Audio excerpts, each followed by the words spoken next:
I thought buying my house would finally give me peace. But one morning, Karen showed up claiming part of my property belonged to the HOA. She pointed at my fence and demanded that I move it immediately. I calmly told her she might want to check the actual property records first. Karen insisted the HOA documents gave her authority over my entire boundary. She waved a rule book in my face like it was a court order. The neighbors started gathering to see what was happening, but I knew something she didn't. The HOA rules couldn't override my deed. That evening, I pulled out every document connected to my property. I checked the original deed, the county survey, and the recorded boundary map. The more I looked, the more obvious the truth became. Karen wasn't standing on HOA property. She was claiming land that belonged to me. I hired a licensed surveyor to verify everything. Within hours, the boundary was professionally marked.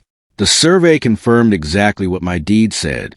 Karen's claimed property line was completely wrong.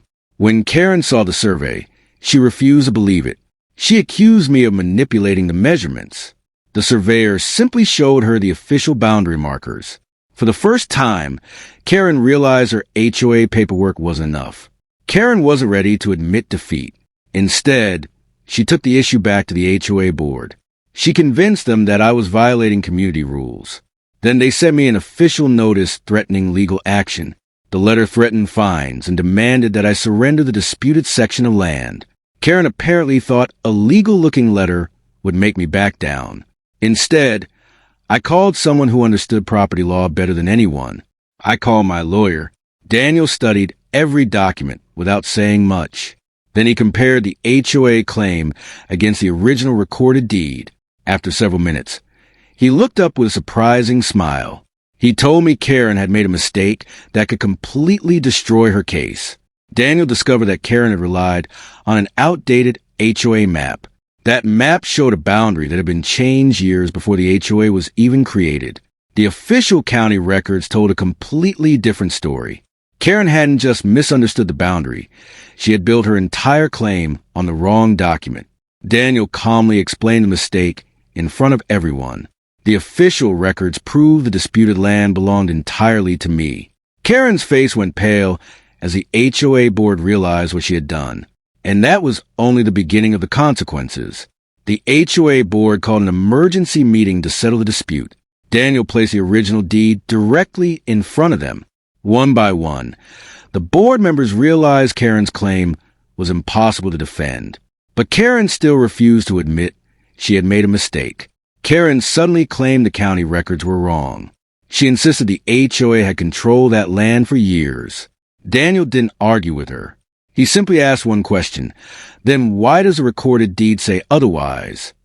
The next morning, Daniel took me straight to the county records office. We requested the original documents connected to my parcel. The clerk confirmed that my deed had never been replaced or altered. Karen's version of the property history was falling apart. Then we found the original survey that settled everything. The boundary line matched my deed perfectly. The disputed section had never belonged to the HOA. Karen had been treating my land like community property for years. Karen still refused to back down. Instead, she pushed the dispute into court. She believed the HOA's money and attorneys would overwhelm me. She had no idea Daniel had already found the evidence that could turn the case around. Inside the courtroom, Daniel presented the original deed first. Then he introduced the county survey and the recorded parcel history. Each document contradicted Karen's argument. The judge began asking her attorney some very difficult questions. Then Daniel revealed Karen's biggest mistake. She had submitted an outdated HOA map as evidence of ownership, but that map had no legal authority over my recorded deed. Karen had unknowingly built her entire lawsuit around the wrong document. The judge reviewed the evidence one final time. Then the ruling came down in my favor. The disputed land was officially recognized as my property.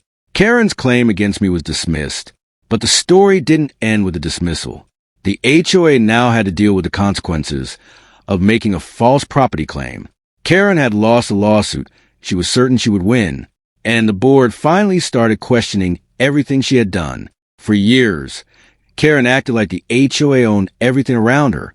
But one official deed proved she had been wrong about my property.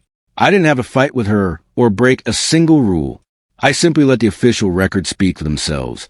And finally, my land was truly mine again.